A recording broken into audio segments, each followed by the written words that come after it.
Hello, and welcome to episode 2 of my Dark Souls lore playthrough. Today we'll be exploring the Forest of Fallen Giants, a personal favorite area of mine. As we make our way to the Forest of Fallen Giants, allow me to touch on something I didn't really go over in my previous episode. And that's why Dark Souls 2 is as messy as it is. And it's because the development of Dark Souls 2 was very troubled.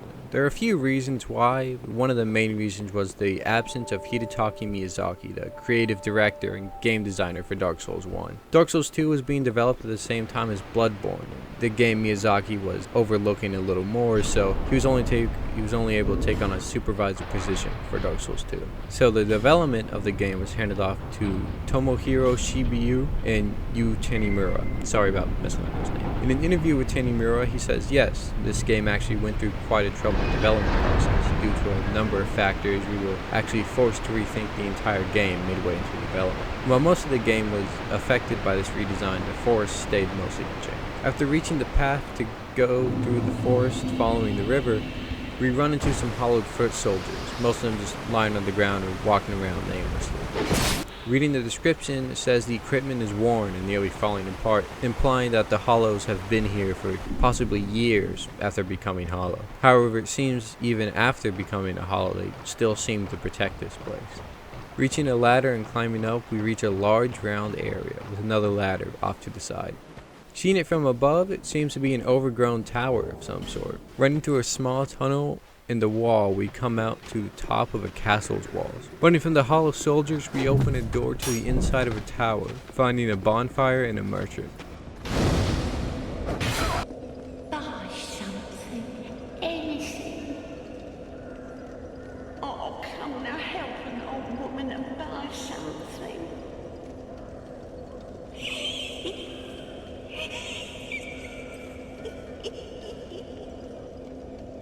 My name is Malentia. You're a stranger to this land. Oh, we get as strangers these days. Everybody's gone and run off. Drang Lake's been a pile of rubble since the war fought long, long ago. And the giants crossed the sea. Malentia is a merchant and tells us of a war that happened when giants crossed the sea to attack Drang Lake. This explains the name of the area, Forest of Fallen Giant. We conclude through the name that the giants lost this war. Seemed like the battles would never end.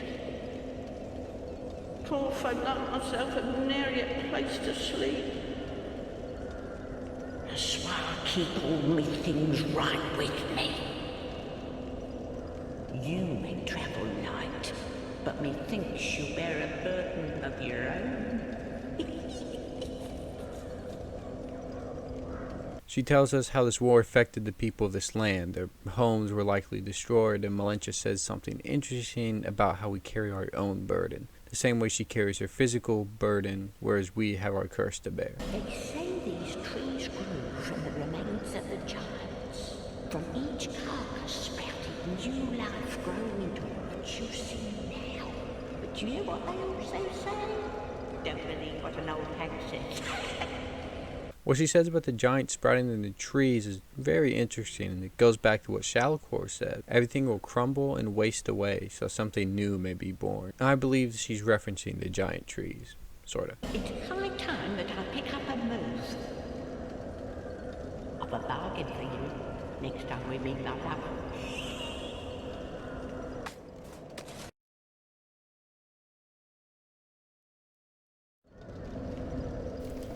As we exit the tower, we see something in the distance, and it looks like some sort of strange tree, almost humanoid. And what Malentia says about the giants turning into trees, I think this might be what we're looking at. Jumping down from the top, we land on these large wooden scaffoldings. After getting down to the bottom, we find a few large ironclad soldiers, which we might talk about in a later video.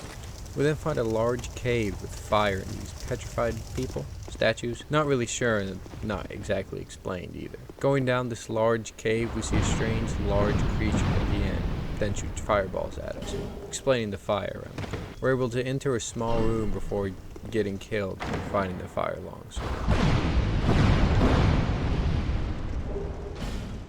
Finding a large cathedral building or something, we find it blocked off with rubble and roaring fire inside. This marks the end of this pathway, so let's go back to the tower. After collecting enough souls, we can buy the key that opens up Leningrast's shop. So we'll take a little break and go talk to him.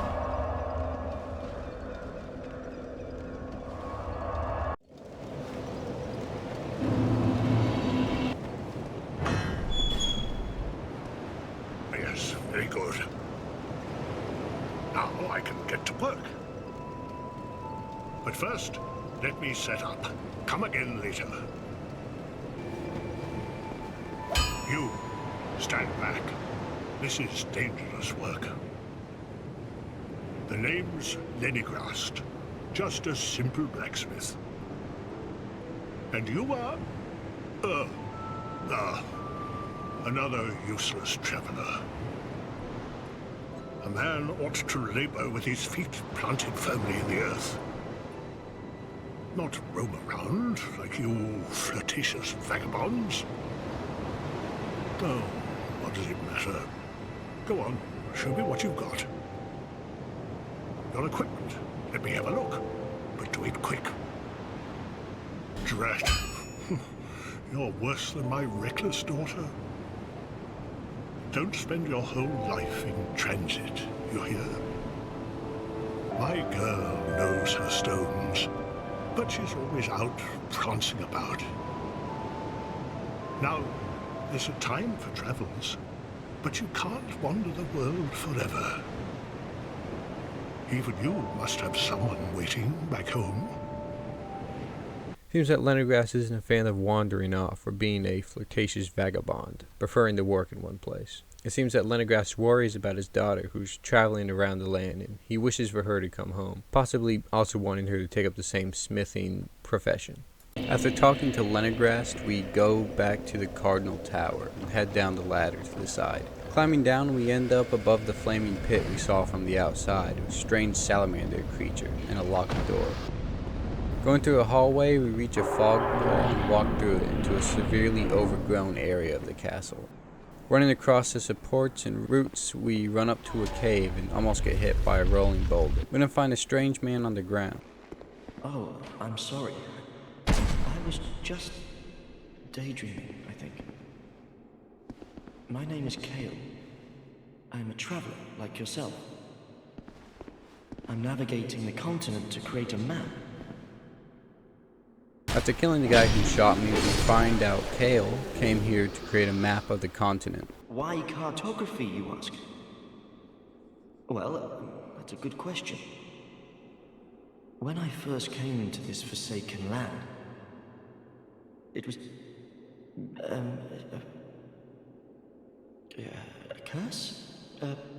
Something about a curse? How embarrassing. I seem to have lost my focus. But I do know one thing for certain. I have always been very fond of maps. I came to this land some time ago. Drangleic, the Lost Kingdom. It sounded so romantic. Have you seen Majula? Oh, there's a rather spacious mansion there. I've made it my temporary home. Well, as something of a squatter, I'm afraid.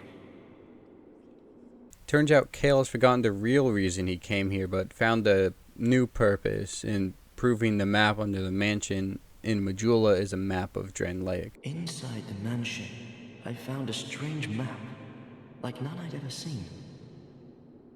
I believe that it's a map of Drangleic. Now I'm traveling the land to prove it. Yes, that's it. That's why I came to the kingdom. Wait, no, that wasn't it. Then what? I don't seem to recall. Were you looking for that map? Wonderful. Then you're fascinated by maps, just like me. Shame on you. You should have told me before. Here, take this. A key to the mansion.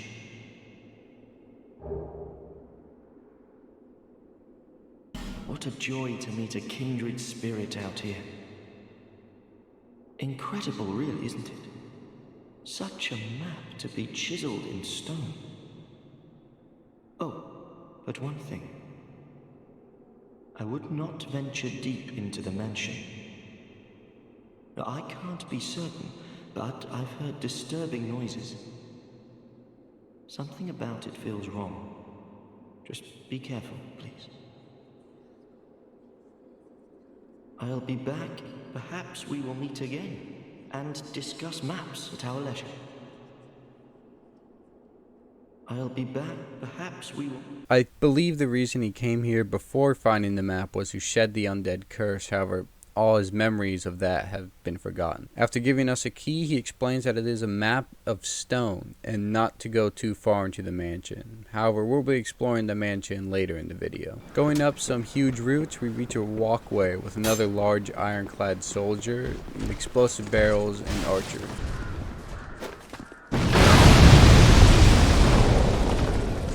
When one of the hollow soldiers throws a bomb and misses, he hits some barrels and the barrels explode, destroying the wall straight into the bonfire room. An interesting choice by implementing the environment to create shortcuts.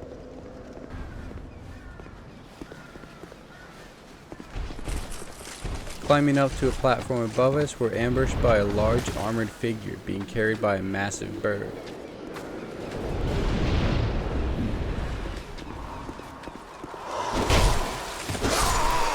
We're killed immediately, and although this mysterious figure doesn't return to the platform next time we come up, I have a feeling we'll see this guy again.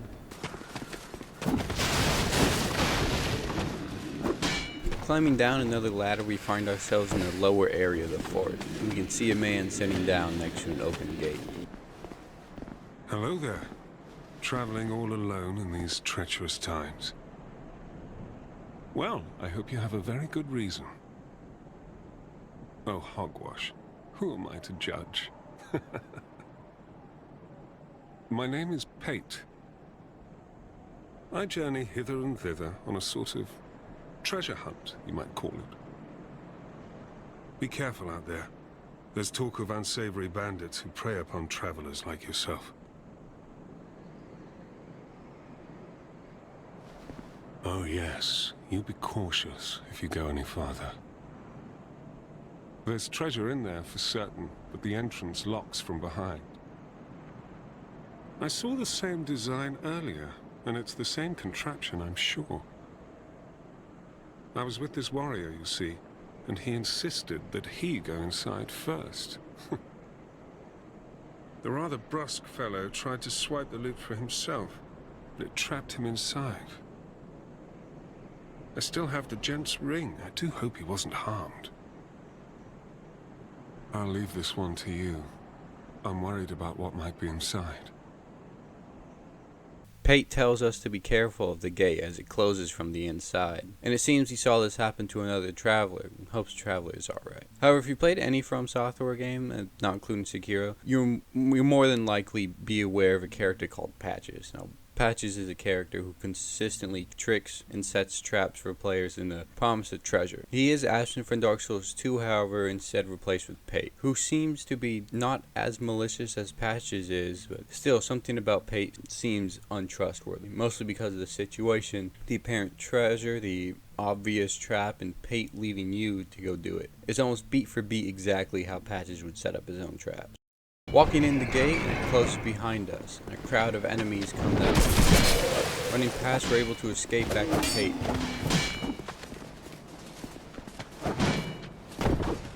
He doesn't seem angry or confused that we escaped. He gets a little surprised but not worried of what we'll do to him after we escape. Also, Patches tends to mock us for falling for one of his traps, so I find it unlikely that he closed the gate behind us. And we'll be seeing Pate later.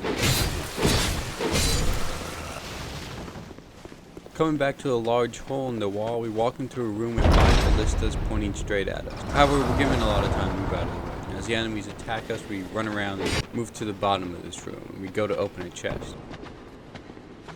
However, it's a trap chest.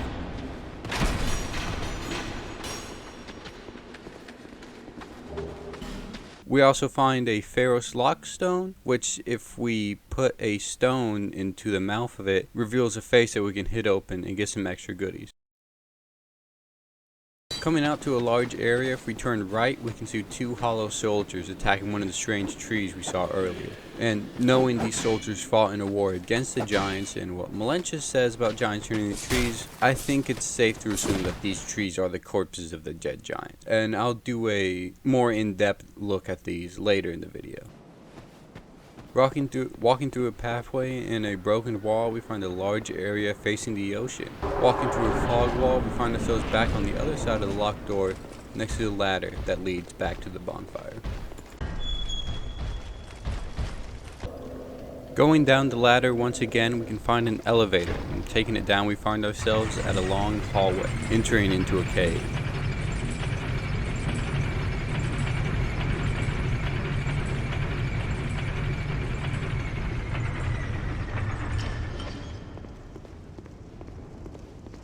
And as we enter the fog gate,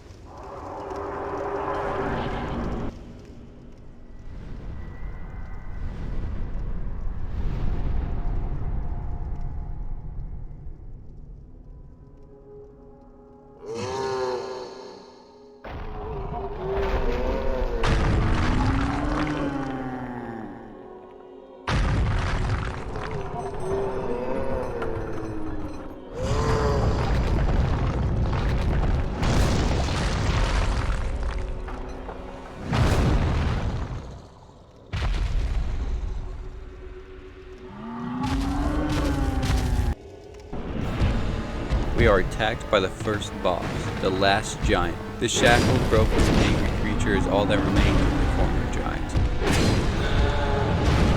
Halfway through the fight, it even ripped its own arm off to use as a weapon. It hasn't forgotten the war it fought in. It fights us with what little strength it has left.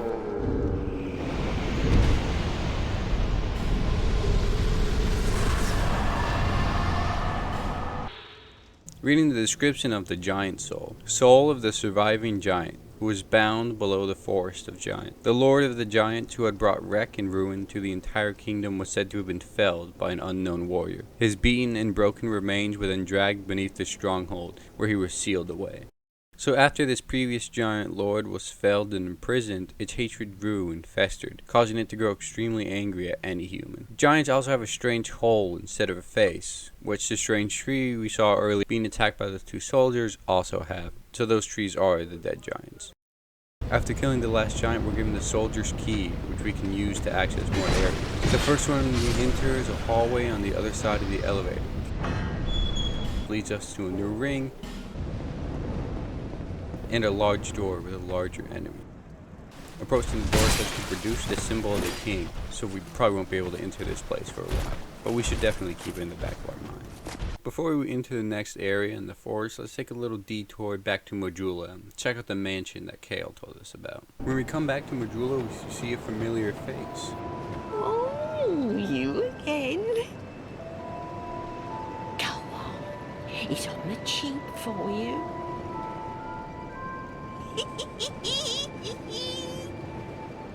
Seems that after killing the last giant, Malentia comes to Majula. Everyone's so stingy around here.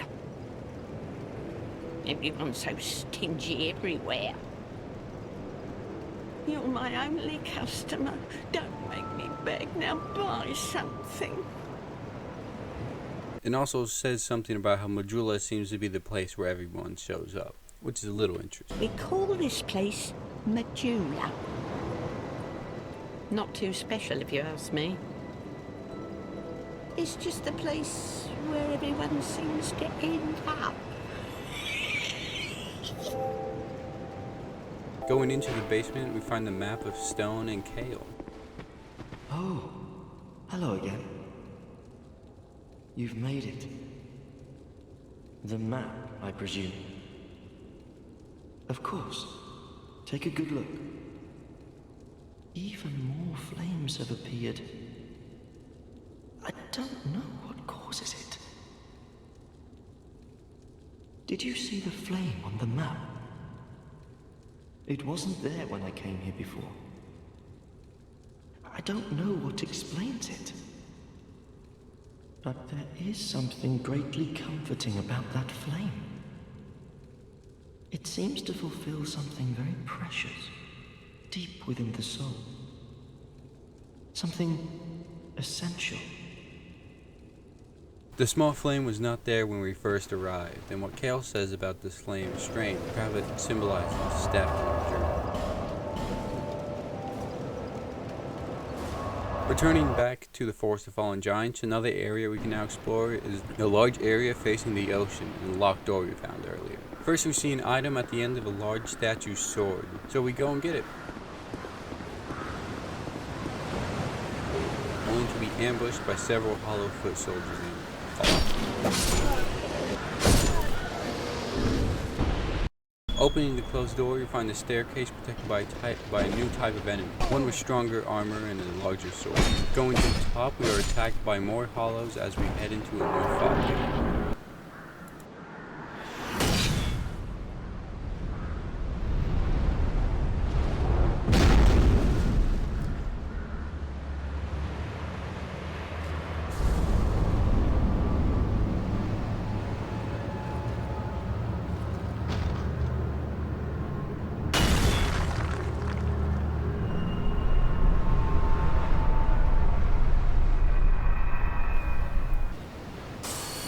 The same mysterious armored figure we found earlier is back, the Pursuer. Using the environment around the area, we're able to use the ballistas to take care of them.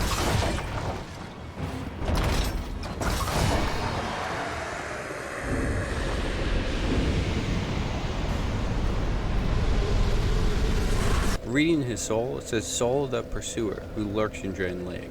The pursuer who seeks the bearer of the sign will not rest until his target is slain." So now we know why this pursuing was, well, pursuing us. This mysterious knight seeks out the cursed and hunts them down. However, we don't know why. Why would the pursuer hunt those who bear the curse? What is he trying to stop us for? Who sent him, or does he work on his own? Perhaps we'll know why later, but for now it's a mystery. Exiting his arena, we find another giant tree in a large hole. Going down the large hole, we find the Drain Lake armor set. Reading the armor and sword description, traditional Drain Lake armor belonged to Captain Drummer. Drummer's ancestors have served Drain Lake for generations, principally as defenders of the Great Fort, but Captain Drummer is the last in his proud line. Great Sworded Drummer, Royal Army Captain, an old and unadorned sword perhaps, but the pride and joy of this venerable captain. An heirloom passed from grandfather to father, from father to son. Drummer and those before him used his sword to repel those who would threaten their great land. So it would seem that Captain Drummer, who led the soldiers of the Great Fort, was the leader of those in the war against the giants. He was a proud warrior who lost his life defending his great land. Well, we have explored all of the Forest of the Fallen Giants, but before we leave, I'd like to take a closer look at the giant trees. Examining them, nothing happens, which implies something might happen later on. The giant trees do look quite like the last giant. Dark, almost stone-like skin, no face, just a hole, and are attacked by those who would have fought against these giants, and even after going hollow, these soldiers still defend their land from these invaders. I couldn't find anything from the developers about these dead giants, so I'll be giving my own opinions on them. First, I'd like to bring attention to what Shalcor says again. Everything will crumble and waste away so that something new may be born. These giant trees are, in my mind, a pretty good example of that. A dead giant becoming a tree, and the tree was born from the wasted giant. And there are a few stories I believe might have inspired the idea for these giant trees. One of them is in Dante's Inferno. Whenever Dante ends up in the seventh circle of hell, he finds people who are turned into trees. However, not too sure about those ones because those are people who game ended themselves. So I'm unsure about the developers taking inspiration from Dante's Inferno. However, there was also the story of Sisyphus, I think that's how you pronounce that, who was a giant, and during a war called the Gigonometry, which was the gods against the giants, he was turned into a fig tree by his mother to save him from a horrific death. Not that important to the actual story, but I thought it was interesting enough to include. And with that done, I believe it's time to end. So next episode, we'll be going over Heide's Tower of Flame. Really interesting. Wait. Oh, I missed something up here. Is that a net?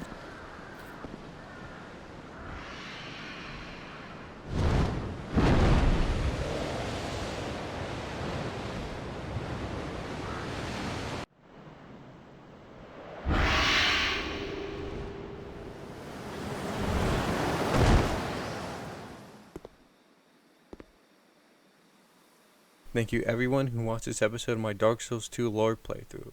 Having a lot of fun making this, and I hope my mic wasn't as trash as last time. If you're hearing this part, you're a real one. It means a lot. Thank you.